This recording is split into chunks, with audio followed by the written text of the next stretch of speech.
Excuse-moi. Attends, il nous a fait un Canada, mais Boris de Rue du Jeu n'a pas gagné cette partie. Tu veux m'aider avec moi? Mais qu'est-ce que tu fous? Allez, mince quoi. Tu dois... Prends ma place, hein. Arc Nova. Bon, on ferme la porte. 2 ans de Rue du Jeu, 2 ans que cette chaîne existe. Évidemment qu'il fallait fêter ça. L'année dernière, je vous avais fait un tour de ma ludothèque en solo. Je vous avais parlé de 365 jeux pour les 365 jours d'existence de la chaîne. Bon, cette année, je me voyais mal doubler le volume, même si techniquement, les 730 jeux, je les possède. Donc pour fêter ça, on a plutôt organisé un marathon jeu avec plein de potes. Dans cette vidéo, vous allez voir défiler une grosse quinzaine, vingtaine de personnes qui vont vous parler d'approximativement 40 jeux. Vous allez voir, c'est techniquement pas du tout parfait, c'était le bazar. On a tout simplement laissé la priorité à la bonne ambiance. On n'avait pas envie d'avoir trop de contraintes sur la technique des vidéos. C'est très mal éclairé. On a fait une espèce de confessionnal de télé-réalité dans une arrière-salle de ma pièce de jeu. Mais bon, ce qui compte, c'est la diversité des retours, le panel de personnes que vous allez voir qui sont toutes et tous des chouettes joueurs et joueuses qui gravitent autour de moi. Vous allez avoir un paquet d'avis sur un paquet de jeux. J'espère que ça va vous plaire, j'espère que ça va vous amuser autant que nous. Si vous voulez soutenir la chaîne et fêter cet anniversaire avec moi, rendez-vous sur ko-fi.com/rue du jeu. Il y a une tombola qui est en cours. Vous pouvez participer pour 5 €, acheter un ticket et avoir une chance de remporter jusqu'à 60 € de jeux de société. Et il y a du très très lourd dans la tombola qui arrive. Le tirage au sort aura lieu le 31 mars. Vous pouvez aussi faire des dons et devenir un membre du quartier, voire du voisinage, pour avoir votre pseudo cité au générique et puis surtout pour bénéficier des vidéos en avant-première dès qu'elles sont terminées. Et aussi toute une série de contreparties, par exemple je peux publier les retranscriptions écrites de certaines interviews, comme c'était le cas avec celle de Paolo Mori. Voilà, c'est parti pour cette vidéo spéciale 2 ans, des retours de jeu en pagaille, bon visionnage.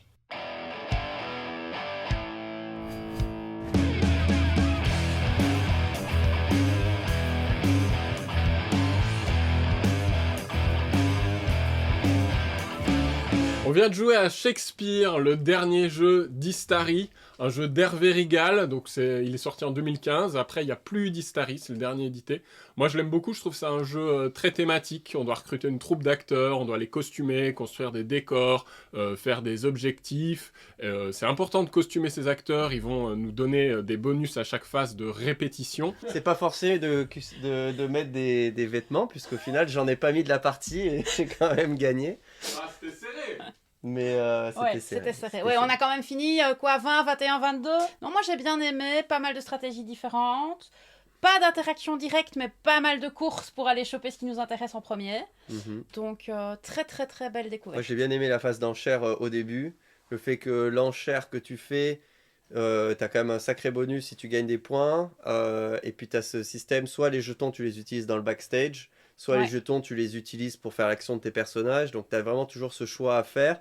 D'essayer de guessing aussi un peu combien les autres vont miser en fonction de ce qu'ils ont. Mais ça, tu t'en rends pas compte en début de partie, mais plus tard, dans la partie, tu te dis, bon, il risque de miser beaucoup. Et au final, tu fais quand même une fois ou deux un gros tour backstage en te disant, bon, il y a des trucs qui m'intéressent, mais du coup, tu vas pas chercher le reste. Et puis, comme on bloque presque tous, enfin, les acteurs qu'on utilise à une manche, on les bloque tous, sauf un pour la manche d'après. Du coup, il faut aussi se dire, bah, cette action-là, je vais pas pouvoir la faire 2 fois d'affilée, donc qu'est-ce que je bloque pas. Donc, il y a des choix tout le temps en fait. Ce que j'ai bien aimé aussi, c'est qu'il y a plusieurs voies pour gagner. C'est-à-dire que Boris, il a fait que des costumes. Toi aussi, vous avez fait beaucoup de costumes. Ouais. Moi, j'ai fait 2 costumes dans toute la partie. Ouais. Par contre, j'ai fait full décor. Et vous avez fait moins de décor. Ouais, moi j'avais une carte qui me permettait de choper des décors et des costumes dorés qui rapportent des points en fin de partie. Bah, c'est quand même comme ça que je vous rattrape à un moment donné. C'est vrai. Donc, oui, je pense qu'il y a vraiment plusieurs stratégies qui fonctionnent. Ouais, c'est vrai que ça c'était. Ouais, j'avais 6 pas, points j'avais sur, pas vu. 6 points sur quoi? Sur 21, donc c'était quand même pas mal. Moi, j'aurais quand même un petit bémol, mais sur l'iconographie. J'ai trouvé qu'en première partie, l'icono n'était pas toujours clair et il y avait des petits détails pour dire si c'était un personnage, pas un personnage, s'il y avait un truc, c'était la couture et le marteau, etc. Et ça m'a vraiment embrouillé, je trouve, sur certaines fois, l'iconographie qui était... moi, mais sur une deuxième partie, ça ira mieux. Sur une deuxième partie, ça va mieux. Maintenant, c'est clair qu'on voit aussi que c'est un jeu horaire plus ancien, donc on est peut-être moins sur ce côté, parfois, iconographie très simpliste, qu'on a maintenant, mais le jeu est beau. Le jeu est beau et il est quand même thématique. Il est super thématique. Et ça, c'est quand même bien. Donc, bonne pioche, belle découverte. Ouais, bon, bah, on va passer au deuxième jeu de la journée. Roulette Taking Game. Un jeu de pli où on mise tout sur le dernier pli. Ça simule une roulette de casino. Là où tombe le dernier pli, c'est là où tombe la balle de la roulette. Et donc on fait des points si on a misé sur le bon nombre. Comme à la roulette, on peut miser sur impair, rouge, noir, etc. Voire sur un nombre précis. Tu as dit qu'il y avait un rôle asymétrique? Non, ouais, il y en a un qui fait le croupier, ouais. Qui lui va gagner de l'argent sur ce que les autres vont perdre. Donc lui, il a tout intérêt à ce que les autres joueurs sur la table perdent leur pari, alors que les joueurs qui parient, eux, récupèrent l'argent de la banque. Et l'expérience prouve qu'on peut gagner en étant croupier, et en ayant des gens qui ratent leur pari, qui font des gros paris au dernier tour, et qui... C'est jouissif ça, quand t'es croupier, que tu vois les autres en train de spinner, etc.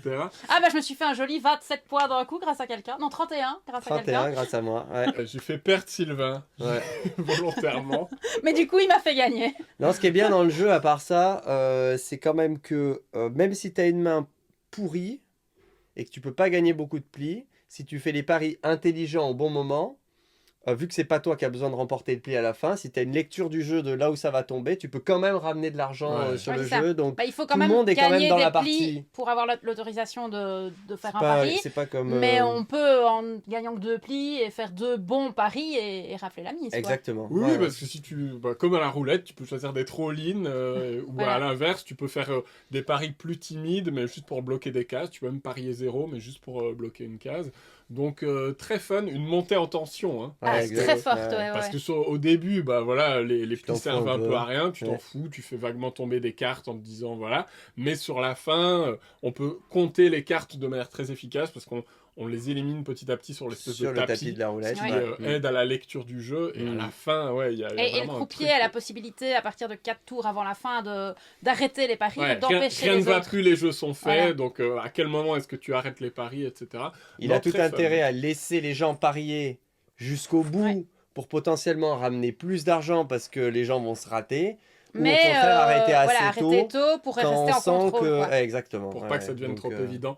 Non, mais très fun. Ultra thématique. Hein. Ultra thématique, pas toujours très ergonomique. Pas mal de manipulation, de manutention, etc. Les petits jetons sont pas si évidents que ça à empiler. Enfin voilà. Il y a des petits, les atouts sont les nombres premiers. Donc faut être un peu matheux pour retenir ça ou mettre des petites indications pour s'en souvenir. Et un jeu malheureusement complètement introuvable. Complètement introuvable. 2 ans de recherche pour l'avoir celui-là. Donc, mais ça valait le coup. Non, il y a une réédition apparemment qui serait dans les tuyaux chez l'auteur japonais pour le prochain Tokyo Game Market. Ah ouais, bah moi je suis affaire à suivre. Mais voilà. Et puis rapidement, Quack Quack Corrupt Duck, un jeu de défausse avec des canards où le thème fait beaucoup, hein, donc on doit se débarrasser des canards qu'on a dans notre main. Un packaging complètement fou, une boîte de DVD, un CD qui fait office d'aide de jeu, une bande son magnifique qui est sur le CD également. Et puis un jeu au gameplay qui tient la route, mais pour moi c'est surtout dans son ambiance. Tu cries vive la révolution, machin. Les parties s'enchaînent vite. Oui.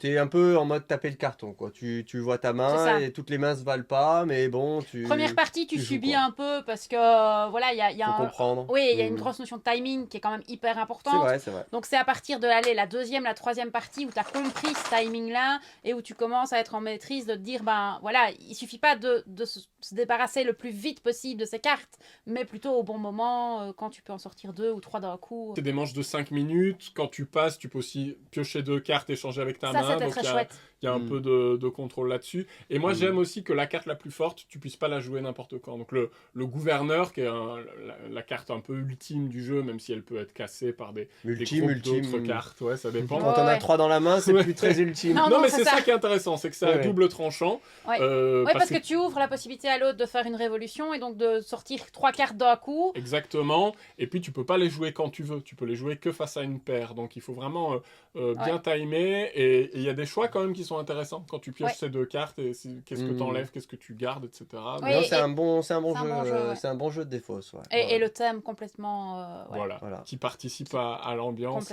Très fun sur l'échelle fun sérieux. On est sur du très fun.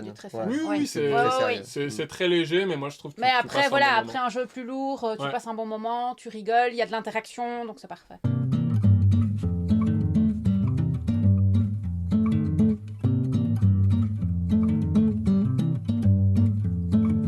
vient de faire un Strasbourg de Stefan Feld à 5 joueurs, un jeu d'enchères avec des objectifs secrets, j'adore ce jeu. C'est que ma 3e partie, mais ça pourrait être un de mes Feld préférés. Tu reçois 5 objectifs en début de partie, tu dois décider si tu vas les faire ou non. Il y a une mécanique aussi où tu gères ta pile de thunes pour toute la partie. Tu pioches des cartes petit à petit, tu fais tes piles, tu les révèles après, il y a énormément de tension. Qu'est-ce que tu en as pensé? C'est ta 2e partie déjà. C'est vraiment hyper tendu, Pardon. c'est ça que j'apprécie beaucoup. On se charrie entre les joueurs, ça crie, ça rigole, enfin c'est vraiment... et pourtant c'est pas... Quand on raconte le pitch du jeu, au début on se dit ouais c'est un peu... faut être concentré sur les enchères, tout ça, mais en fait c'est vraiment fun. Et c'est parfait à 5 parce que c'est des enchères très tendues où des fois il n'y en a qu'un seul qui va la prendre.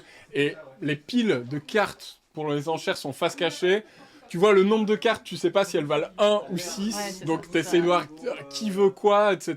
Et il y a un suspense, il y a un truc d'ordre du tour qui est hyper important. Oui, l'ordre du tour est super important.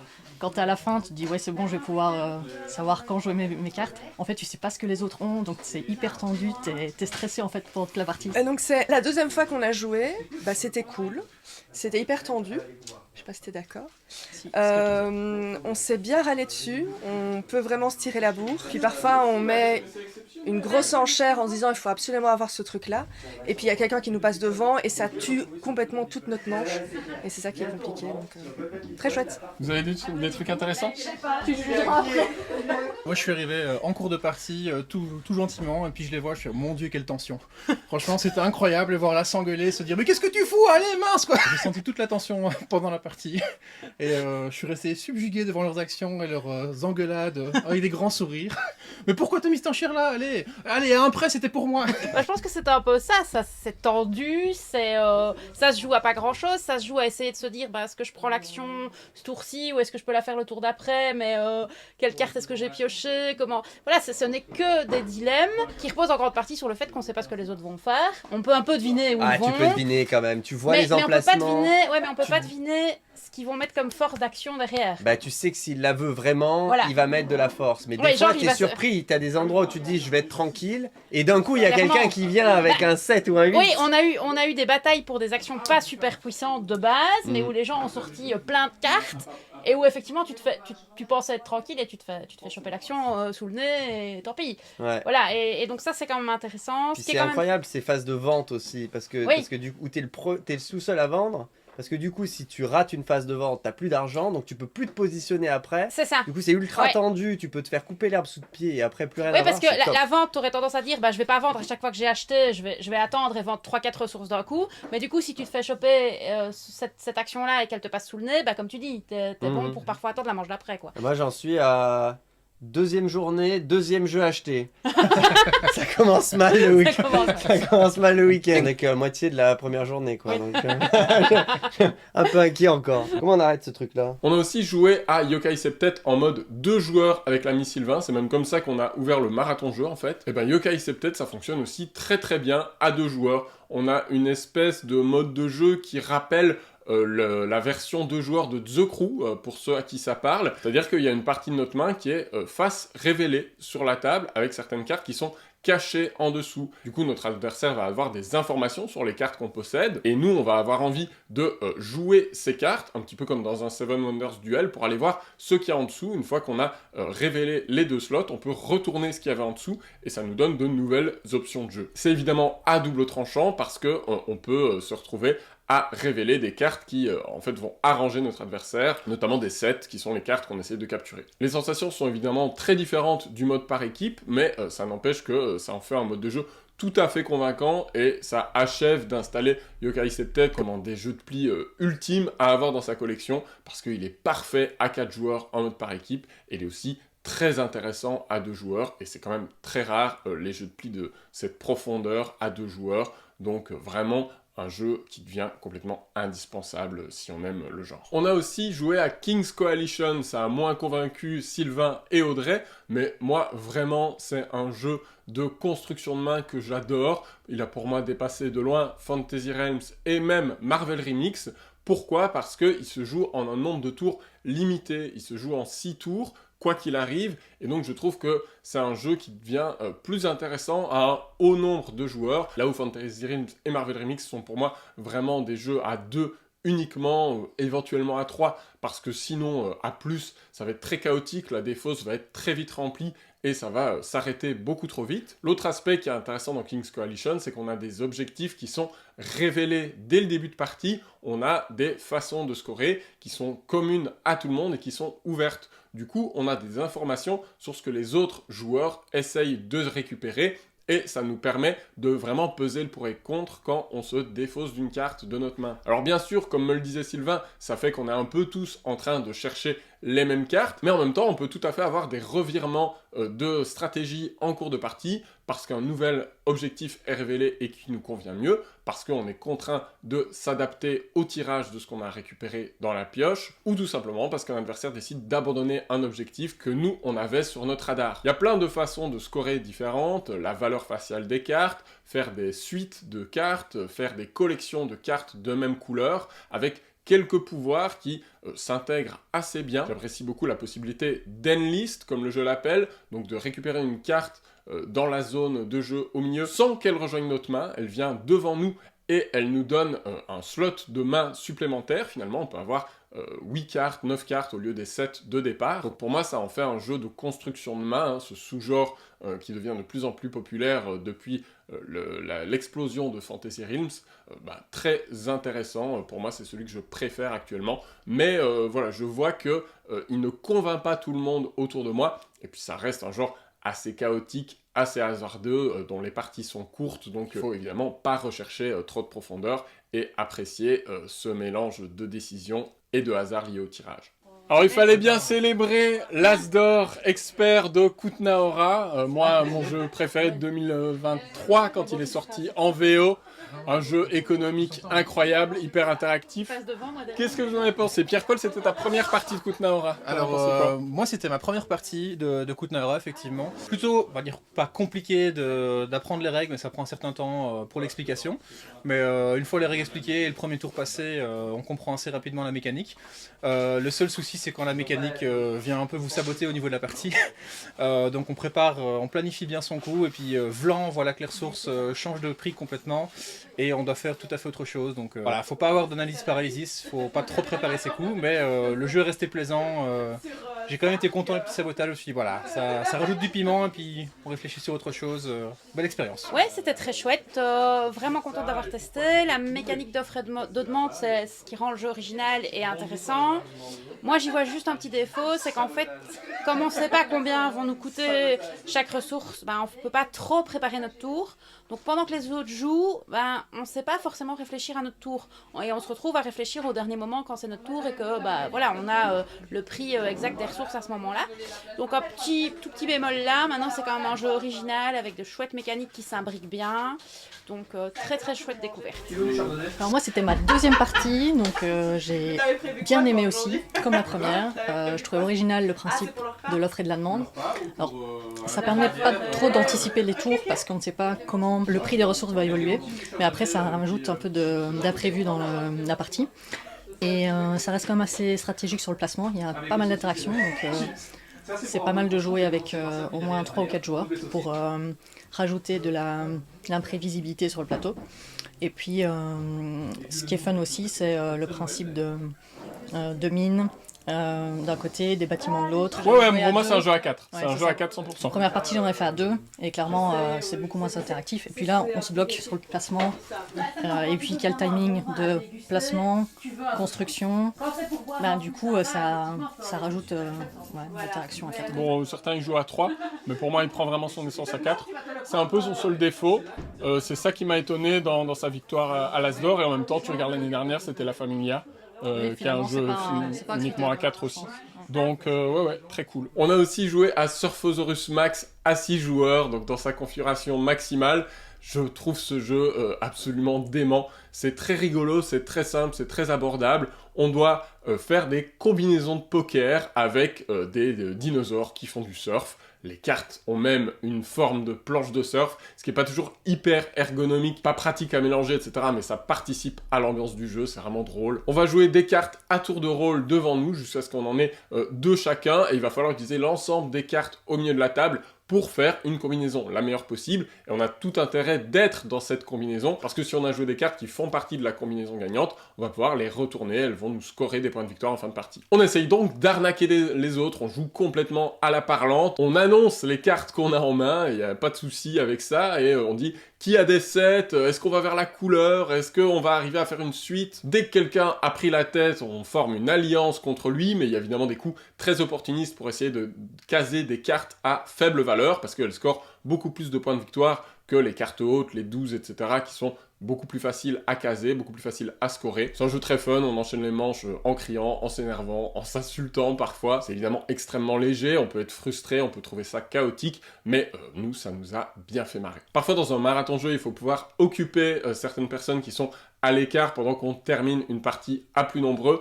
Et à cet effet, j'ai pas mal fait tourner District Noir ce week-end, le premier jeu de Spiral Edition. J'y ai joué moi-même, j'y ai fait jouer d'autres personnes, et ça a à chaque fois hyper bien marché. C'est un jeu où on fait toujours une revanche derrière.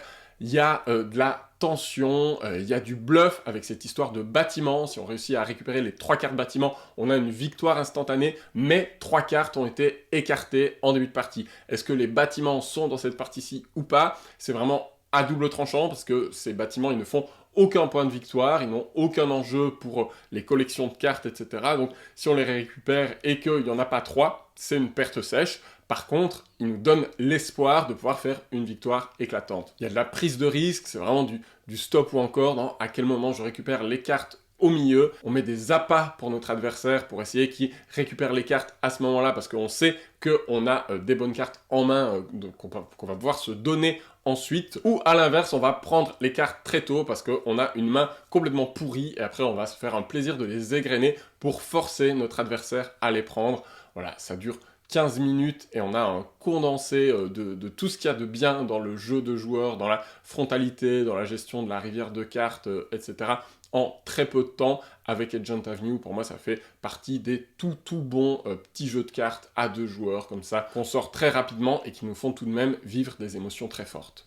Alors, pendant qu'on faisait un coup de Naora, c'était la folie des jeux de pli menés par Sylvain, évidemment. Ils en ont enchaîné plusieurs. Alors on a eu quoi? Vous avez commencé avec un truc, j'ai même pas compris ce que c'était. Pas non plus. Bien voir. Ok, du coup le premier c'était Silent and Music, dernier jeu de Mashi Kamaru, un auteur qui est spécialisé dans des jeux assez minimalistes, soit de défausse, soit de pli, mais très malin dans leur gestion. Qu'est-ce que vous en avez pensé? Bah il était bien, j'ai gagné alors ça c'est bon. Non, il était chouette. On filme mon sac de couchage. Ouais. Forcer les gens à utiliser soit 1, 2, 3 cartes de leur main et essayer de gérer le tempo comme ça, c'était intéressant. Et puis ce truc de savoir quand on doit passer, soit on récupère la carte, le truc premier joueur, ou on prend une autre tuile qui fait qu'on doit récupérer une carte des plis, c'était intéressant. Je pense que c'est un jeu qu'on peut vraiment sortir avec tout le monde, facile à expliquer mais pas si simple à jouer. On passe au jeu suivant. Du coup celui-là c'est un classique, hein, Fission, super bien, jeu de deck building, à la fois deck building et puis pli, qui va bouger vachement. Il y a des phases où on va ramasser énormément de plis et puis des phases où on va moins ramasser. Moi je suis ultra fan. Vous en avez pensé quoi? Je crois qu'on a adoré toutes les deux. Ouais. Et puis il y avait une tension jusqu'au bout, ça s'est vraiment joué à la dernière... C'est vrai, à 3 points, ce qui n'est pas toujours le cas. Ouais. C'est plutôt un jeu 3-4 joueurs pour avoir plus de contrôle. Au-delà, ça devient vraiment difficile, ça devient le bordel partout. Du coup, c'est trop compliqué de savoir quel pli gagner et tout ça. Par contre, moi j'aurais dit qu'il aurait fallu 2 petits tours en plus. Comme on ramasse beaucoup de cartes au fur et à mesure des parties, j'ai l'impression que ça s'équilibre plus vers la fin. Et donc j'aurais voulu voir plus la fin encore, enfin une plus longue fin, je vais dire. Utiliser plus les cartes que tu as récupérées. Oui, c'est ça. Mais en fait, les meilleures cartes. Mais en fait, le jeu est fait de telle façon à ce que ça alterne. C'est-à-dire, tu vas avoir des bonnes cartes à un moment, nous, on va avoir des cartes pourries, et puis après, ça va s'échanger. Mais il faut calculer le rythme du jeu pour que quand tu arrives à la dernière manche, tu réalises le plus de plis. C'est ça. Sans te dire, bon, il y a encore des manches qui arrivent. Ouais. Parce que sinon, s'il y a encore 2 manches qui arrivent, ben, on va tous encore jouer différemment. pour continuer un peu ce jeu de yo-yo, mais c'est fou qu'il ait réussi à faire un jeu avec un game design pareil et que le jeu soit aussi équilibré dans un chaos qui est énorme. Tu te dis jamais ça marche ce jeu et en fait ça marche plutôt bien. Ouais. Mais oui, il est hyper chouette. Voilà. Validé et Le bientôt dernier. acheté. Et du coup le dernier, comment il s'appelle? Bah écoute, Toji. Atsumare Hero World. Donc ça c'est de l'import japonais, un éditeur qui fait des jeux assez intéressants en ce moment. Et du coup celui-là j'avais joué avec des mauvaises règles, donc on l'a refait avec les bonnes règles. Et en effet c'est vraiment super bien, on rejoint l'avis des amis de Golden Meeple, vraiment super jeu. Qu'est-ce que vous en avez pensé encore? C'est peut-être celui que j'ai le moins aimé des trois. Je le trouve plus simple. Il y a moins ce twist qui me fait que je trouve intéressant, que j'ai trouvé dans les deux autres. Après c'était chouette, hein, mais moins. Peut-être l'aspect coopératif à un moment, on doit coopérer quand même les uns avec les autres. Et ça me plaît peut-être moins. Moi j'ai vraiment bien aimé, je trouve qu'il y a un feeling à la Surfosaurus du coup, dans le sens où tu dois choisir ton camp à un moment, tu dois choisir ton camp entre est-ce que je vais dans le camp des méchants ou est-ce que je vais le camp des gentils. Et puis tu as des retournements de situation qui sont incroyables sur les parties qu'on a fait où on finit à égalité sur le bout du bout. Et puis mine de rien il y a quand même de la réflexion, parce que si tu sais que tu as un joueur qui est devant, bah du coup tu sais que les gens vont avoir tendance à pas s'allier avec lui pour pas le faire gagner plus. Donc à se dire ok, lui il va sûrement basculer dans ce camp là, je vais essayer de me mettre dans l'autre camp parce que c'est sûrement celui qui va gagner. Et je trouve que dans une petite boîte avec ce format là, à 4 ou 5 joueurs, c'est vraiment un bijou. Faudrait que tu essayes Boris, je pense que c'est ta cam à 300%. Ça.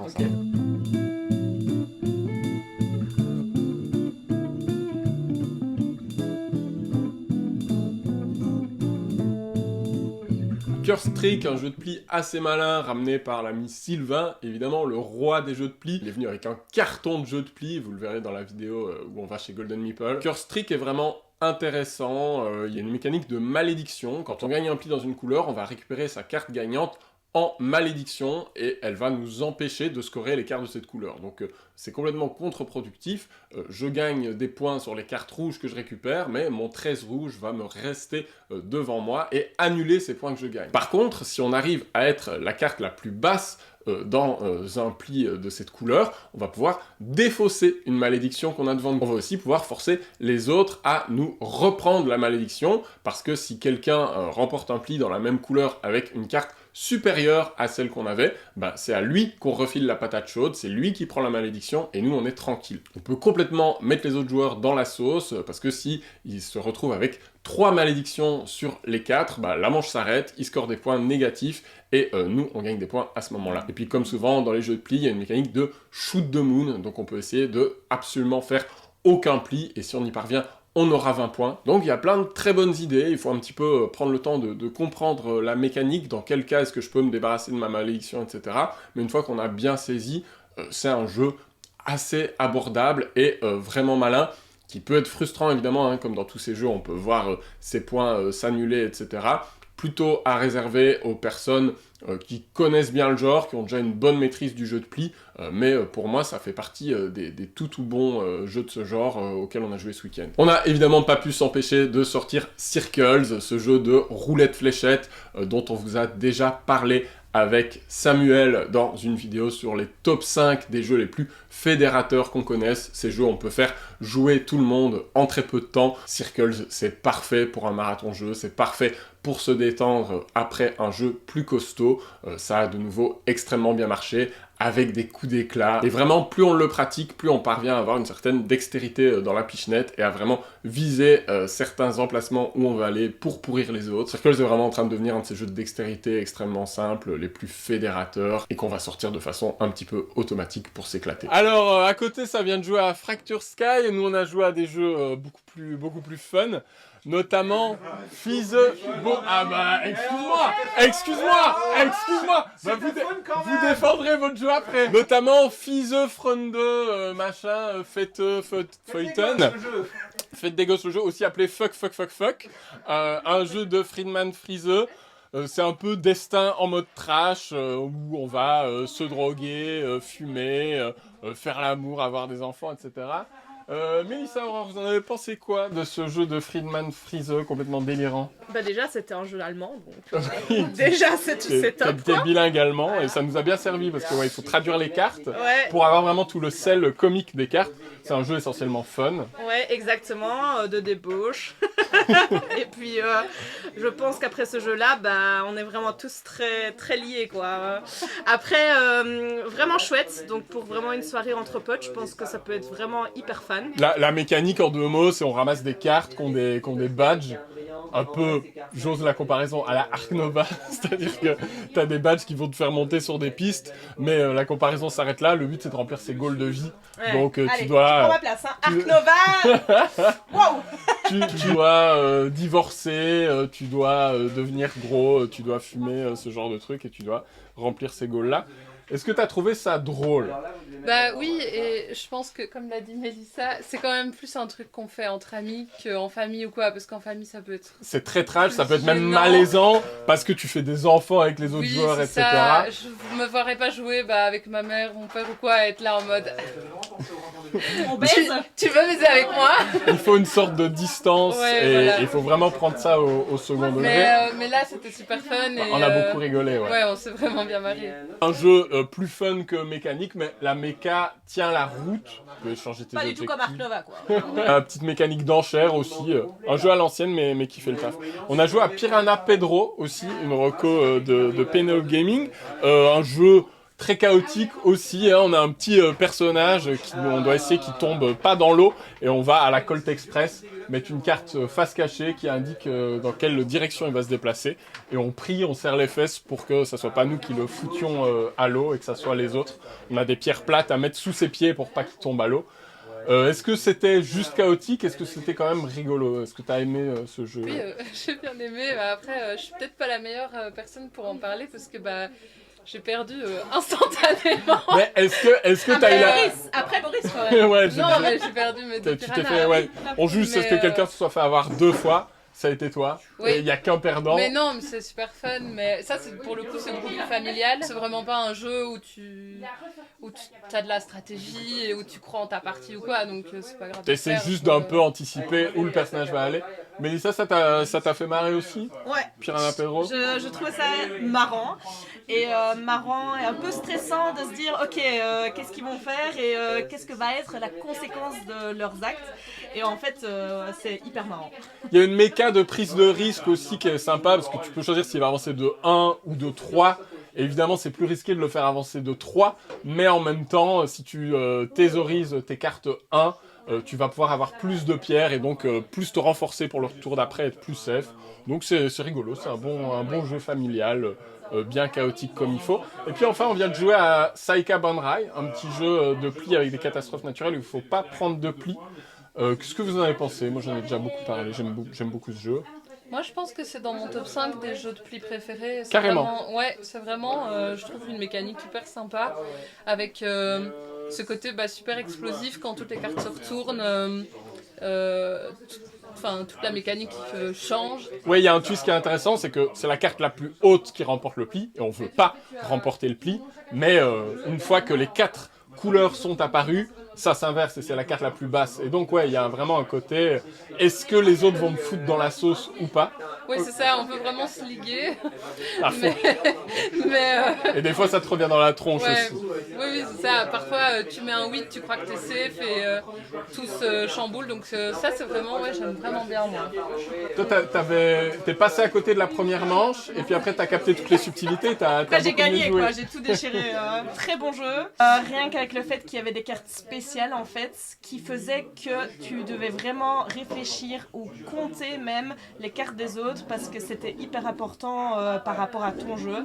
Et c'est un petit jeu qui s'explique facilement. Ces 2 cartes spéciales, elles apportent vraiment beaucoup au jeu, parce qu'il y en a une qui te permet de te planquer sous la table, tu dis je suis pas dans le pli, et il y en a une qui, à l'inverse, est plus risquée, parce que elle est un 5 dans la couleur demandée, donc elle vient se caler pile au milieu, donc il y a des chances que tu te la remanges dans la tronche après, et en plus elle fait 5 points négatifs, mais en même temps elle te permet de foutre quelqu'un vraiment dans la merde, parce que tu peux retourner une couleur en plus, Et ces cartes spéciales, il faut les utiliser avant la fin, sinon c'est moins 20 points dans la tronche. Voilà. Donc tout ça s'imbrique vraiment bien. Ouais. Ok. Hyper chouette, ouais. À côté, ça joue à Fracture Sky, un jeu que j'ai en deluxe, mais apparemment elle est pas assez deluxe c'est une seule pour ces messieurs. Il n'est pas allé jusqu'au bout du truc. Du coup, on a joué à ça à Fractured Sky. Donc Fractured Sky, c'est un Kickstarter de Ivy Studio. Ivy Studio, ils font souvent des jeux surproduits, mais avec des mécaniques très simples. Donc des jeux qui coûtent 150 balles, mais avec des mécaniques de jeux qui pourraient valoir 40 balles. Mais ils essaient toujours d'avoir des jeux qui sont autour du guessing, de l'interaction sociale, du social deduction, un peu des choses comme ça. Et là, du coup, dans ce jeu-là, c'est un jeu de bluff et guessing, où on va avoir des informations qu'on va pouvoir collecter sur là où des étoiles vont tomber. Et le but, c'est de collecter un maximum d'étoiles. Pas tout le monde va pouvoir avoir toutes les infos, donc certains vont devoir déduire du comportement des autres où les étoiles pourraient tomber et s'y placer.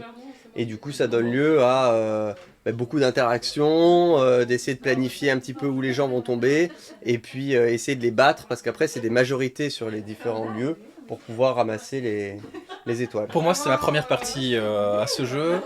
Très belle découverte, donc un jeu vraiment très intéressant et assez beau. Pour le coup, on y a joué dans la configuration avec le maximum de joueurs possible, ce qui, je pense, est très intéressant, puisqu'on peut vraiment essayer de voir un peu où chaque joueur va se poser, et puis au fur et à mesure des tours, on se retrouve assez rapidement à se dire il n'y a plus d'endroit où se poser, maintenant ça va être la bataille pour choisir la zone, et la mécanique de bluff était quand même très très amusante, de se dire bon, vas-y, je te fais croire que je veux aller là, j'ai mis une grosse valeur, mais en fait peut-être pas si grosse que ça, et me mettre ailleurs avec une plus grosse valeur. Donc on s'est bien amusé sur la partie. J'ai été super mauvais, j'ai fait 2 points contre un 8 gagnant, mais ouais, cette mécanique de bluff est super, notamment on met des scores qui ne peuvent pas dépasser 10 répartis entre nos 3 bateaux, sauf que le pion 10 est bordé de blanc, donc se repère, mais c'est le cas aussi du pion 1, donc il y a toujours un petit moment, un coup de théâtre autour de la table quand on met un pion bordé de blanc. Est-ce que c'est le 1, est-ce que c'est le 10 ? Moi je l'ai mis un peu au hasard pour faire peur aux gens, ça a pas marché du tout. Mais si, parfois tu y allais, vas-y c'est mon cul blanc, je l'ai posé, vas-y, c'est un 10. Ouais, il y a ce côté très fun. Après sur la fin, j'avais un petit peu la flemme de... On a des infos sur qui a vu quoi, qui est où, j'avais un peu la flemme de recouper les informations. Il faut rester dedans. Maintenant, c'est peut-être pas un défaut intrinsèque du jeu, c'est peut-être moi qui suis sorti un petit peu avec le temps, mais... Peut-être, ouais. Pourtant, la partie n'a pas duré spécialement trop longtemps. Non, mais tu vois le tableau, et comme je disais, il y a un côté mastermind, faut se dire, ok, lui, il a vu un bois, une pierre, il s'est mis là. Le côté bluff peut prendre un peu en complexité, mais c'est pas un défaut du tout, donc c'est cool. Comme tu l'expliques, le côté mastermind, c'est que quand on prend l'info, on peut décider de récolter une ressource de la carte dont on a pris l'information, mais du coup on donne l'information aux autres joueurs que faut savoir que chaque zone est avec 2 ressources. Et donc s'il y a de l'or, mais qu'il n'y a qu'une fois de l'or sur la carte, on va dire je récupère de l'or, on va regarder les zones sur lesquelles il y a de l'or et se dire là je sais qu'il a dit qu'il y avait une Starfall qui allait tomber à cet endroit là, donc je vais essayer d'aller sur les cartes où il y a de l'or, on verra si c'est intéressant ou pas. Bon, on ferme la porte. Bon, après une courte nuit de sommeil, petit retour sur les jeux d'hier qu'on n'a pas encore débriefé, on est au petit-déj là, tranquille. Five, un jeu de Taiki Shinzawa, grand auteur de jeux de pli, réédité dans une boîte, bon c'est pas possible, c'est pas possible comment elle est rééditée. Le principe du jeu, c'est que tout est tourné autour des 5. Donc en fait les cartes, elles ont face avec une couleur, et de dos, elles ont toutes un 5 d'une couleur rose, magenta, et du coup ces cartes elles vont pouvoir être à double usage, c'est-à-dire on va pouvoir les jouer soit sur leur dos avec le 5, soit en face pour leur valeur. Et c'est assez simple en fait, il y a une limite à 25, si on passe au-dessus on est éliminé, on va donner des points à ceux qui ont réussi à rester en dessous. Et donc le but du jeu ça va être de doser ramasser des plis, chaque pli vaut un nombre de points égal à la carte qu'on a utilisée pour remplir, et du coup on va essayer de monter progressivement pour rester autour de 25 mais pas passer au-delà. Ça va donner des tensions assez différentes dans le jeu, où au début on va plutôt essayer d'être sur l'attente, à essayer de se débarrasser des cartes trop fortes qu'on pourrait avoir pour préparer sa main pour les derniers tours. Ouais, on va beaucoup avoir tendance à retourner des cartes face cachée en tant que 5 pour virer des atouts, par exemple, ce genre de choses. Ça va... Parfois, on va le faire un peu en mode pilote automatique, puis on va se faire avoir, parce qu'en fait, il n'y a plus de magenta autour de la table, et tu vas quand même ramasser le pli. Donc, intéressant, mais alors, l'édition, quelle catastrophe, quoi. Je sais que toi, ça t'a beaucoup trigger. Cette boîte... Moi j'ai pas la place quoi, chez moi. Cette boîte immense, pour un petit paquet de cartes, c'est assez ridicule. Le livret de règles, il est immense, il est mal écrit, ils ont réussi à pas mettre d'infos dedans. Genre par exemple, il n'y a qu'une seule personne qui peut retourner sa carte en tant que 5 roses dans un pli. Bah, c'est pas écrit clairement. On cherche toujours où c'est marqué dans le paquet de règles quoi. On a dû regarder une vidéo de Taylor Tucking pour comprendre ça. C'est assez triste, mais bon, en tout ça, le jeu est très bien et c'est quand même ça qui compte. Le jeu est vraiment très bien, il est de nouveau disponible alors qu'il était quasiment introuvable. Le seul petit bémol, c'est peut-être que quand même, voilà, il y a des mains où tu subis quoi. Tu sais que tu n'as vraiment aucune chance de t'en sortir. Là où des jeux comme Savage Ball ou Kansas City par exemple, tu as moyen d'altérer ta main au fur et à mesure. Là un petit peu avec les 5 mais quand même pas tant que ça. Si tu as vraiment une main qui est trop forte au début, tu sais que tu vas sortir quoi. Et il y a peu d'options je trouve. Mais à part ça, à part ces cas-là, le reste du temps c'est quand même vraiment... Ouais, on a vraiment passé un bon moment, on a fait les 4 manches sans sourciller. Il y en a certains autour de la table qui étaient moins rompus au jeu de pli, qui avaient envie d'encore y rejouer derrière. Donc je sens qu'il y a quand même aussi un niveau de maîtrise, même si effectivement t'as pas autant de contrôle que dans d'autres jeux. Ça reste un très bon Shinzawa et une bonne pioche si on passe outre l'édition. On a aussi joué à VIP-Rip, un petit jeu de Omega Games, un petit jeu d'ambiance qui localise. C'est Zombie Paella, l'éditeur original, donc un jeu espagnol. Mais il y a eu un gros taf de localisation, hein, je pense, parce que c'est un de ces jeux où on a un set de personnalités sur des cartes. Donc un petit peu comme dans un Fiesta de los Muertos, on a des personnes décédées, des personnes connues, fictives ou réelles. Et là, on va pas devoir mettre des mots-clés, mais on va quand même être dans l'association d'idées, on va devoir leur donner des épitaphes. Donc on a des petites cartes avec des citations dans la main, et on doit choisir celle qui va correspondre à une des 9 personnalités au mieux, pour essayer de faire deviner aux autres. On va en faire deviner 3, et puis les autres joueurs discutent et doivent annoncer la bonne combinaison. J'ai trouvé qu'en termes de temps mort, ce qui était un des trucs qui m'inquiétait dans le jeu, c'était plutôt bien géré. Parce que dès que la personne a fait son premier choix, tu peux commencer à discuter, tu peux initier une discussion, et c'est pas gênant que l'autre soit en train de chercher ses idées. Et puis, il y a une méca qui est toute bête, mais qui fonctionne bien, de si les épitaphes, les citations dans ta main fonctionnent pas, tu vas pouvoir virer une carte, en repiocher 2, et au passage, virer aussi une des personnalités au milieu. Donc tu peux aussi, et ça fait partie du jeu je trouve, si t'entends que les discussions partent dans un truc qui correspond pas du tout à ce que tu veux faire deviner, tu peux les réorienter un petit peu de cette façon-là. Toi t'es pas trop client de ce type de jeu, mais je pense que t'as plutôt apprécié. Non, pas trop, mais j'ai bien aimé, oui en effet, c'est assez accessible, c'est bien pensé, vraiment j'ai plutôt bien apprécié, alors que oui c'est vrai de base, pas vraiment mon truc. Il y a un bon taf, je sais pas dans quelle mesure ils ont poussé les tests, mais pour que les épitaphes, les citations fonctionnent avec les personnalités, ça doit être assez compliqué. Et je sais pas, on a eu Né sous une bonne étoile, mis avec le Petit Prince, masterclass de Sylvain, Jean de La Fontaine, et c'était on va pas en faire tout un fromage. Voilà, ce genre de trucs qui sont très amusants. Alors, comme d'hab dans les jeux de ce style, la discussion coopérative va parfois partir dans un sens ou dans un autre, en fonction des interprétations de chacune et chacun. Ça peut être assez frustrant pour celui qui fait deviner, mais en même temps, ça fait partie du jeu, ça participe à l'ambiance, et un très bon jeu dans le style qui renouvelle assez bien les sensations, je trouve. Donc merci à Omega Games pour cette copie presse, et si vous aimez le style des jeux d'association d'idées, celui-là se démarque plutôt bien, VIP-Rip.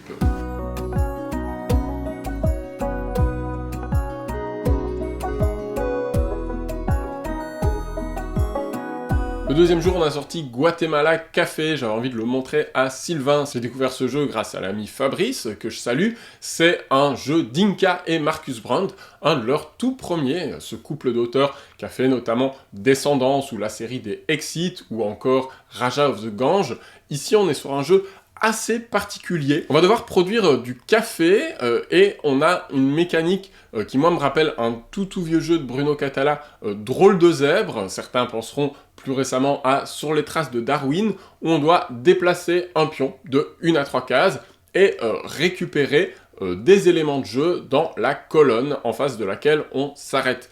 Évidemment, dès qu'on joue à un jeu comme ça à 2 joueurs, il y a une notion d'opportunité qu'on laisse à l'autre, et de blocage à l'inverse. Parce que si moi, je m'arrête dans une colonne où il y a des éléments de jeu qui l'intéressent très fort, il ne pourra pas y revenir avant d'avoir fait quasiment un demi-tour de plateau. Et puis les éléments qu'on achète sur un des 2 plateaux vont se retrouver sur l'autre plateau où il y a aussi une notion de placement et de blocage. On réserve des emplacements d'usine, on place nos ouvriers orthogonalement à cette usine. Évidemment, les ouvriers de mon usine blanche ne vont pas pouvoir venir se confondre avec ceux de mon adversaire, donc je vais essayer de m'étendre très rapidement pour lui barrer la route. Et puis dans ce jeu, on va pouvoir déclencher des scorings, donc une fois qu'on a pris un peu la tête dans certaines couleurs, dans certaines variétés de café, je vais déclencher un scoring pour marquer des points, tandis que mon adversaire ne fait rien du tout.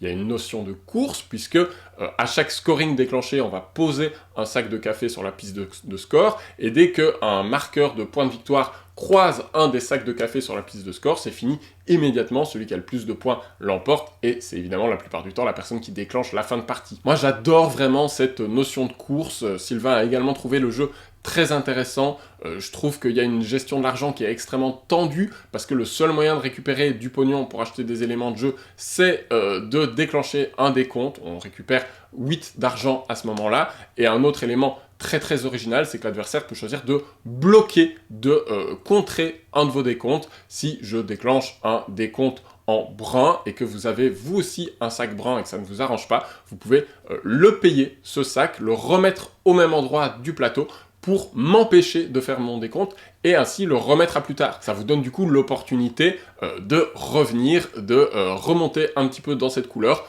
pour que le décompte soit un peu moins à mon avantage. Quand est-ce que je bloque?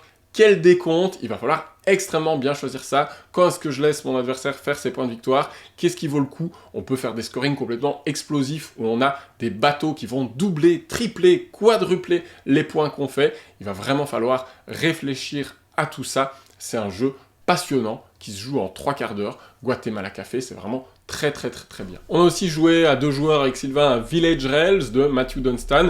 C'est un petit jeu de tableau de cartes en 3/4 que je trouve très efficace. On va construire des voies ferrées, on va jouer 12 tours de jeu, à chaque tour on va prendre une carte et il va falloir être très méticuleux dans la façon de gérer son argent. On a une rivière de cartes un peu à la Small World où si je prends la première c'est gratuit, sinon je dois payer des pièces et les laisser sur les cartes que je saute pour aller en chercher une plus loin. Et évidemment, si l'adversaire récupère des cartes sur lesquelles j'ai mis des pièces, elles sont pour lui. On a aussi cette mécanique-là dans Century, par exemple. C'est une mécanique, très éprouvée, mais qui est vraiment efficace pour ajouter de la tension. Et on a la même chose sur des objectifs. On peut assigner des tâches à chacune de nos voies ferrées, en fonction des icônes, en fonction des directions. Par exemple, je n'ai que des lignes droites sur cette ligne de chemin de fer, ou alors sur cette ligne, j'ai plus de champs de blé que n'importe quel autre type de terrain. Et ça va vraiment être un puzzle mental qu'il va falloir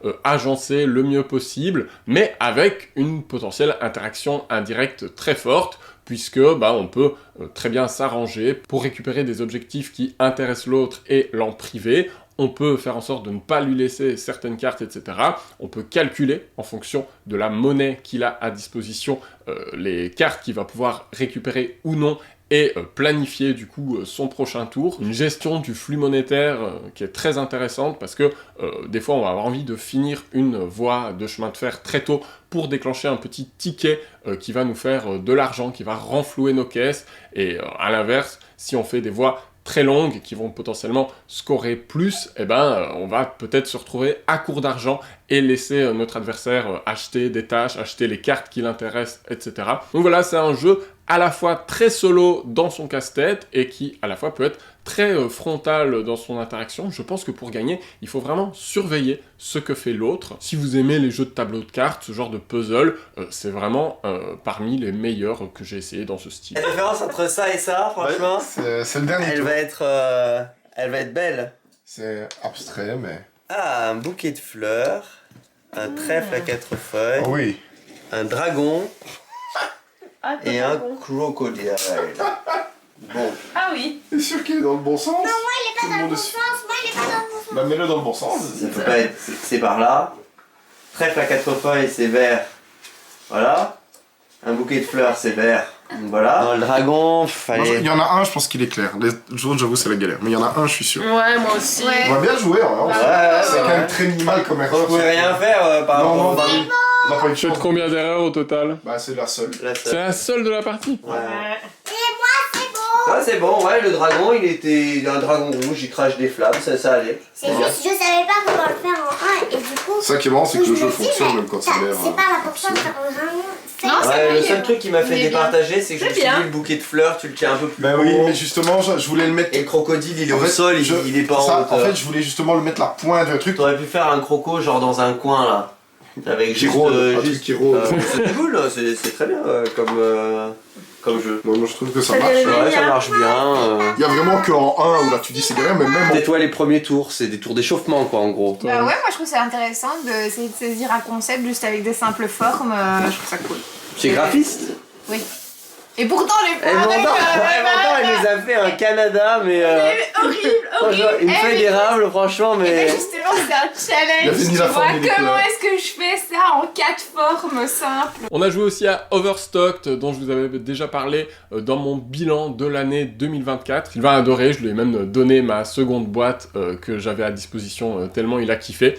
C'est Overstock, c'est ce petit jeu de placement de cartes, un peu boursier, un peu façon domino. On va jouer une carte secrètement, on va la révéler, la jouer dans l'ordre croissant par rapport aux autres joueurs autour de la table, et on va l'utiliser pour recouvrir des icônes soit chez nous, dans notre zone de jeu, soit au milieu. Et à la fin, pour chacun des 4 types de jouets, on multipliera sa valeur chez nous par sa valeur au milieu. On va donc être pris dans un dilemme constant entre renforcer le scoring du milieu ou se renforcer chez nous, et il y a une notion de recouvrement qui est très importante, puisque à la fois ça peut être chaotique, il peut y avoir des retournements de situation jusqu'au bout, et en même temps le système d'icônes est assez malin, avec certaines cases attention qui nous interdisent de les recouvrir, etc., pour que on puisse vraiment s'arranger, y compris à plusieurs joueurs, hein, si on joue à plus de 2, pour créer une situation dans laquelle des icônes sont verrouillées. La situation ne changera pas, et là ça devient la panique, puisque le jouet qui est majoritaire au centre va scorer non pas en positif, mais en négatif. On va donc devoir réagir, recouvrir ces icônes-là, ou se dire, bah foutu pour foutu, j'augmente un autre type de jouet, etc. Donc il y a plein de décisions importantes dans un jeu très condensé, qui va durer 10 minutes. On va jouer 6 cartes et basta, et c'est le genre de rythme qui donne envie d'en refaire encore et encore, d'enchaîner les parties. Donc Overstocked, une petite boîte, mais un très grand jeu. Bon, on a joué à Monochrome Game, un jeu de pli dégoté par Sylvain. On est probablement les premiers en Europe, parmi les premiers en Europe à y jouer. C'est une espèce de jeu de pli à rôle caché avec des cartes de 2 couleurs. Et il y a 5 rôles. Hein. Il y a le bien et le mal. Le bien, le mal. Il y a l'adjuvant du C'est bien, ça, l'adjuvant du mal. les Et puis il y a une espèce de neutre qui essaye qu'on soit C'est à un l'équilibre. opportuniste qui essaie de viser l'égalité, comme souvent dans ce genre de configuration. Et c'est compliqué à prendre en main, c'est hyper malin, en fait. Et au bout d'une manche, quand on a vraiment compris où ça allait... Ouais, il faut presque une manche pour comprendre. L'avantage, c'est que c'est 8-9 plis, donc Ouais, ça se joue en un quart d'heure, oui, en vrai. c'est fluide. Mais oui, au début, évidemment, comme toujours dans ces jeux à rôle caché, on sait pas où on va, on sait pas qui est qui. Ouais. Et puis petit à petit, on essaye de récupérer des infos en fonction de qui joue quoi. Donc... Le mal essaye d'avoir plus de cartes noires, le bien essaye d'avoir plus de cartes blanches. En un sens, ils essaient de faire l'inverse, d'attirer vers eux les cartes Ouais, pour ne c'est pas ça. que... Les adjuvants essayent de charger leur partenaire dans ces couleurs-là. Et puis, à l'équilibre, bah, tu donc il y a une dynamique qui serait... en fait, le plus dur dans ces jeux-là, c'est toujours de dire comment est-ce qu'on sait qui a quel rôle et comment bien jouer, quoi. Parce qu'on a envie de bien faire les choses et on réfléchit, on se dit, tiens, comment est-ce que je peux bien jouer? Et je trouve qu'à la deuxième manche, on a commencé à comprendre, à commencer à vraiment s'observer. Et moi, c'est ça que j'ai trouvé chouette. La deuxième manche, j'étais le spectre du mal. Et j'essayais vraiment de décrypter qui est-ce que j'allais essayer d'emmerder. Ouais, et à qui j'allais charger les noirs. Je trouve que c'était vraiment cool. C'est vraiment cool, mais alors il faut savoir que ça existe, quoi. Oui, il faut comprendre les règles parce que voilà, il y a beaucoup sont passés à côté. Sylvain a dû écrire à l'auteur sur Twitter pour avoir les règles. La mécanique qui fait que c'est vraiment bien, c'est qu'on peut faire des échanges à du 2 pour 1. Et donc à chaque fois qu'on gagne un pli, je peux par exemple prendre 2 de mes cartes noires et les refiler à un autre pour les reprendre. Ce qui fait que gagner un pli n'a pas que l'intérêt de récupérer les cartes. Parfois même tu le fais que pour ça. Parce que si t'es le spectre ou un gars qui n'a pas intérêt à accumuler les cartes mais à aider un partenaire, bah, tu fais le pli juste dans cette optique-là. C'est une façon de communiquer aussi avec son partenaire, de jouer un peu plus ouvert sur son rôle, de dire regarde, j'essaye de faire ça. C'est une façon aussi de pourrir quelqu'un dont on a repéré qui il était. C'est une façon de rééquilibrer. Il y a plein de choses derrière ça. Et puis, une part d'incertitude aussi. Ouais, je m'attendais pas à ça, mais c'est hyper malin en fait. C'est vraiment une découverte incroyable.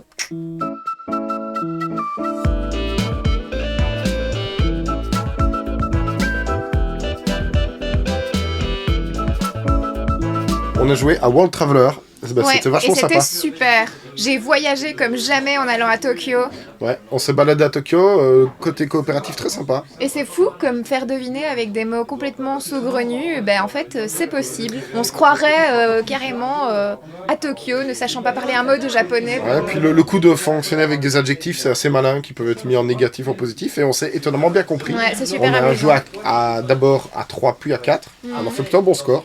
Franchement, super recommandation. Le matériel est chouette, le fait d'avoir le petit passeport, c'est rigolo. Ouais, non, le matériel est super beau, donc validé. C'est validé. Voilà, t'en feras ce que tu voudras. On a aussi joué à Gambit 7, un classique des marathons-jeux maintenant. Hein. C'est un jeu de questions très fun, tout le monde a encore bien apprécié. Il y a des questions de culture générale, mais auxquelles il est absolument impossible d'avoir la réponse la plupart du temps. Quelle est la vitesse maximale d'une tornade? Combien de chances a-t-on d'avoir le tirage du loto dans le bon ordre? Ce genre de questions auxquelles il y a de grandes chances qu'on n'ait aucune réponse en tête. Mais peut-être qu'autour de la table, certains ont une meilleure idée que vous, et le sel du jeu est là-dedans, parce que d'une part, on va écrire une réponse, d'accord? Ensuite, on va classer ces réponses par ordre croissant, et on va pouvoir miser ces jetons sur la réponse qu'on pense être la plus proche, mais qui ne dépasse pas le montant exact. Et donc, peu importe si on n'en a aucune idée, si on trouve autour de la table quelqu'un qui a l'air d'en savoir plus que nous dans le domaine, on peut miser sur lui. Ce qui est très amusant, c'est qu'on a 2 jetons, donc on peut faire un all-in sur une personne si on lui fait confiance. Les autres peuvent évidemment bluffer et nous induire en erreur. On peut aussi répartir et essayer de limiter la casse. Et puis le clou du spectacle, c'est évidemment le Gambit 7. Dès que vous avez un peu de points, vous pouvez choisir de jouer votre Gambit 7 à la place de vos 2 jetons. Et si vous avez raison, vous multiplierez votre score actuel par 7. C'est absolument énorme évidemment, mais le double tranchant est total, puisque si vous vous plantez, vous redescendrez à 0 points. On joue 7 questions, il faut y aller dans le rythme pour l'animateur du jeu, un peu à la Julien Lepers, il faut vraiment enchaîner les questions le plus vite possible pour qu'il n'y ait pas de temps mort, pour que la déception n'ait pas le temps de s'installer quand quelqu'un s'est planté, pour que la partie s'enchaîne vraiment à un rythme effréné avec ses sabliers qu'on retourne à chaque fois qu'on pose la question et à chaque fois qu'il faut miser. Et du coup, ça en fait un jeu d'un quart d'heure, 2 minutes par manche. On n'a pas le temps d'en s'ennuyer, au contraire on est pris dans une espèce de frénésie de paris qui est très amusante, et avec évidemment des coups d'éclat avec les Gambit 7 où les scores vont dépasser les 1000 points, ou à l'inverse quelqu'un va s'effondrer, choisir de jouer la gagne ou non. C'est vraiment extrêmement fun. C'est plus édité malheureusement, c'est un jeu assez ancien, mais que vous pouvez peut-être trouver en brocante. Moi je trouve que c'est parmi les meilleurs jeux de culture générale que je connaisse, et pour moi ça enterre complètement un TTMC, mais question de... Il y a évidemment eu du 7 Empire à ce marathon-jeu. Comment imaginer un marathon-jeu sans 7 Empire? Ce coup-ci j'y ai pas joué, c'est même pas moi qui ai expliqué les règles. Moi j'adore ce jeu d'affrontement et de négociation. Ce coup-ci j'y ai pas joué, je pense que la partie a donné un ressenti mitigé, et je pense que c'est ce genre de jeu où on adore ou on déteste. Je sais que Julien et Pierre-Paul sont toujours autant convaincus, et je sais qu'à l'inverse, Mélissa et Sylvain ont un peu moins apprécié, ont quelques réserves. Sylvain disait notamment que il adore toute la partie négociation, discussion, etc. Mais que les actions qu'on entreprend au cours du jeu sont finalement assez classiques quand on est habitué au wargame, hein, ce côté d'affrontement à 1 pour 1, ces bateaux qui permettent de faire des ponts pour les unités terrestres, etc. Voilà, lui, ça lui a moins plu, ça l'a moins excité. Moi, j'adore cette simplicité dans le jeu, mais c'est peut-être aussi parce que je suis pas énormément rompu à ce type de jeu d'affrontement. Les wargames, j'y joue très très peu, et moi j'adore qu'il y ait des retournements de situation tout le temps. Je trouve que ça nous implique en permanence dans la partie, mais voilà, il faut savoir que ce jeu n'est pas pour tout le monde. Si en tout cas vous avez envie d'en savoir plus, c'était mon top 1 de l'année 2024, donc mon retour à son sujet est toujours disponible. Coucou le voisinage, je suis ici avec le vainqueur de notre para 5 joueurs de Strasbourg, Yannick. Bravo Yannick. Ouais, merci. C'était sa première para à Strasbourg, il nous a éclaté, enfin... Tu me bats d'un point. Un point. Ah, c'est bon, un point. C'était très et juste, Boris ouais. de Rue du Jeu n'a pas gagné cette partie. Est-ce que tu peux dire ce que t'en as pensé? Franchement, c'était très sympa. Moi, ça m'a un peu fait peur au début, par les enchères, etc. Je me disais, les enchères, je suis pas sûr. Finalement, les enchères sont très simples. Et je trouvais ça chouette parce qu'il y avait moyen de partir dans plusieurs stratégies différentes, trouver un petit peu son petit nid. Ouais, moi je suis assez d'accord parce que c'est à la fois un jeu de placement et un jeu d'enchères. Et le nombre de tours est hyper clair. On a X cartes. On sait qu'on va faire 5 manches, qu'on doit répartir ces cartes entre les 5 manches. Et c'est basta. Donc quand il y a... des enchères qui suivent, on sait, moi je vais jouer sur ces 3 là et pas sur les 3 autres et c'est ok. Mais toi t'as eu un jeu plus adaptatif. Moi j'étais clair dès le début sur ce que j'allais faire, je l'ai fait, mais ça m'a pas permis de gagner. Toi je trouve que t'as bien...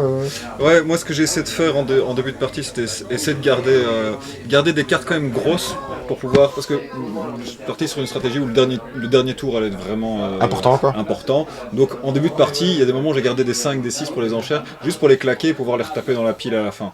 Donc je savais que mon dernier tour allait être bon. Et après, ouais, j'ai été viser des objectifs où je voyais que tout le monde se battait pour être placé au-dessus des tuiles.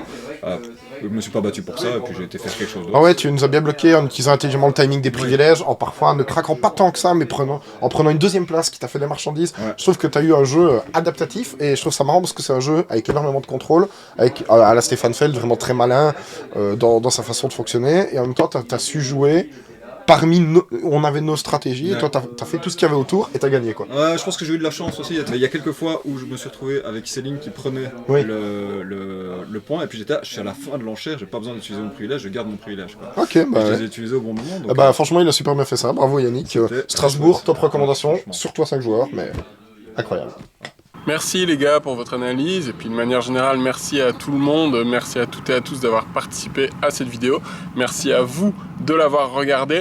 Je fais une pause ici, même si on n'est arrivé qu'à la moitié de ce marathon en fait. Il y aura une autre vidéo plus tard pour vous parler de la suite de tous les autres jeux auxquels on a joué. On dépasse allègrement la 50aine de parties, donc on a encore de la matière sous le coude. Merci d'avoir regardé cette vidéo d'anniversaire de la chaîne.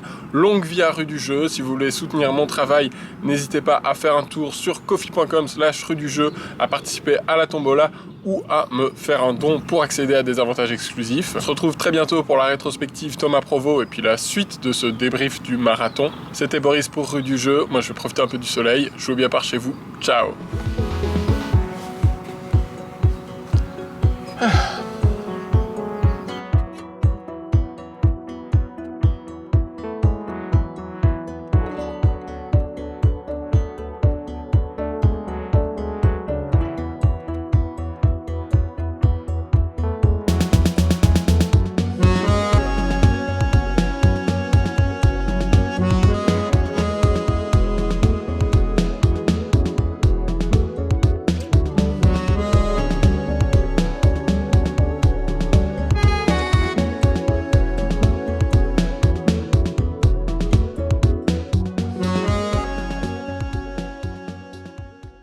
Dans cet ordre. Coupé.